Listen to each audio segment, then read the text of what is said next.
हज़रत उमर फरमाया करते थे, मुझे अपने रब की रहमत से उम्मीद इतनी है कि नबियों, रसूलों, पैगंबरों के बाद अगर ये ऐलान हुआ ना कि सारी दुनिया के लिए फैसला और है, एक बंदा सिर्फ जन्नत में जाएगा, तो हज़रत उमर कहते हैं मुझे पक्का यकीन है रब बड़ा मेहरबान है, उमर को जन्नत देगा।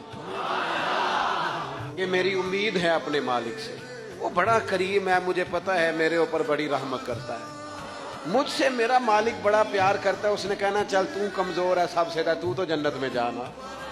फरमाया जो बगैर हिसाब के एक जन्नत में जाएगा, लगता है मेरे ऊपर करम करेगा मैं जाऊंगा। हज़रत उमर कहते हैं मुझे डर इतना लगता है इसलिए कि जितना करीम है ना उतना बेनियाज भी है। बेपरवाह नाल जारी ला के पेंदे ने दुख सहने, कहते उसकी बेपरवाही से इतना डरता हूं, क़यामत में ऐलान हुआ ना सब जन्नत में चले गए, एक रुके उसका हिसाब सख्त है, उससे बाज़पुर्स करनी है, इस्तिफसार करना, एक रुके। तो हज़रत उमर कहते मुझे डर लगता है कि वो बंदा मैं ही हूँगा जिसे रोक लिया जाए।